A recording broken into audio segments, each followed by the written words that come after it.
isang post, kitang magana ang daliri ng isang babae dahil sa singsing na di matanggal.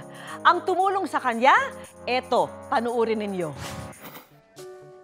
Ang jewelry repair shop na ito sa May Kawayan, Bulacan, imbis na maging pagawaan at bilihan ng alahas, nagbistulang operating room. Nang ang isang babae, lumapit at dumaing sa hindi matanggal na singsing. Nahanap ng good news ang babae sa viral video, ang nanay na si Pia. Sa anak ko po yun, may kaibigan po siya, hindi makauwi. Sabi niya, pre, hawakan mo to, tutubusin ko to pag nakauwi ako ulit.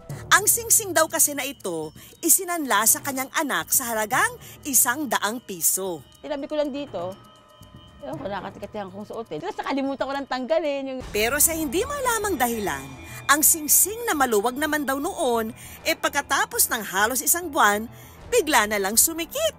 Bawat araw sumisikip siya. Tapos ito kamay ko talaga laging namamagato kasi sira na to dahil sa kakatrabaho na pagod, basa ng basa. Ginawa na nga raw niya ang lahat, gaya ng paglagay ng lotion, mantika, at sabong panlaba. Pero ang singsing, ayaw nang maalis. Naputol naman daw nila ito ng bahagya. Kinatyo ng nipper lang dahil akala namin kaya na po namin baliin ng gano'n. So ang tigas po pala, hindi namin alam. Pero ang singsing, ayaw talagang mag-let go. Habang kinikilos ko bumabaon, lalong namaga, lalo siyang bumaon, humigpit. Yung laman dun sa loob, ang baho na talaga kasi nga, nakukulob na siya. Pero ang mas ikinatakot daw talaga ni Pia, nang ipa-check up na nga raw niya ito sa clinic, gusto na raw itong putulin. Ang tabis na magagawa natin dyan is putulin. Ayoko umiiyak na ako, sabi ko, wag nalang tanggal kahit napakasakit talaga, grabe. Hindi raw maaring mawala ng daliri si Pia dahil ang kanyang kamay, malaking bagay sa kanya. Maapektuhan daw kasi ang kanyang trabaho bilang kasambahay. Kaya naman, nagbakasakali na siyang humingi ng tulong sa mga jewelry shop. At ang good news, nang lumapit siya sa mag-asawang sina Marvel at Junisha, agad silang tumulong ng walang hinihinging kabayaran.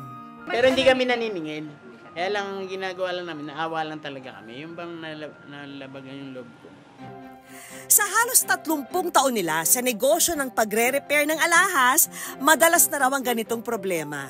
At ngayong taon na nga lang, pang-4 na raw si Pia sa lumapit sa kanila.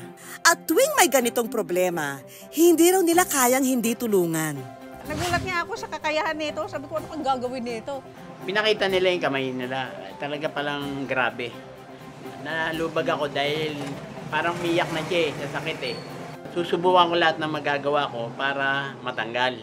Nang maipasok ang 2 alambre, pagkatapos ng 1.5 oras, pinagtulungan nila itong hilahin.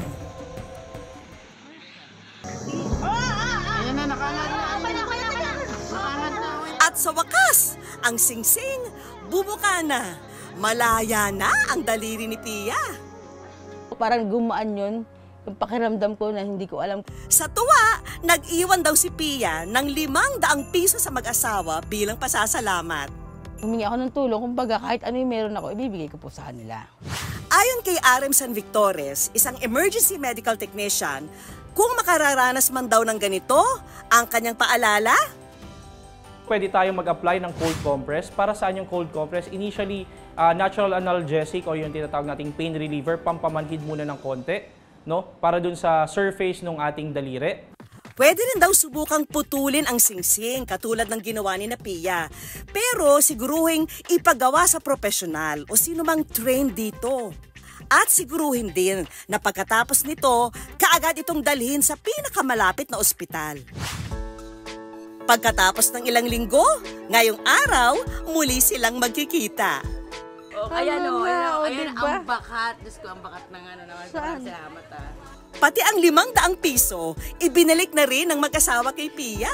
Nagulat kami, iwanan mo tapos umalis ka na. Ma'am, thank you kasi yung tulong na nagawa niyo sa akin, hindi mapapata ng kahit na sino. Kasi marami po ako nilapitan dito, kayo lang po yung pinakiusapan ko na talagang hindi kayo nag-atubili, tinulungan niyo talaga ako. Sana pag meron tao pong dumating na kagaya ko, na ganun yung problema nila, matulungan niyo rin po. Sa susunod, ma'am, pagka napansin nyo yung mga ring nyo na medyo masikip na, huwag na kayo mag-atubili, dalhin nyo rito, re-resize natin libre. Sa mga ganitong klaseng sitwasyon, huwag matakot humingi ng saklolo dahil siguradong may mga taong handang tumulong sa'yo.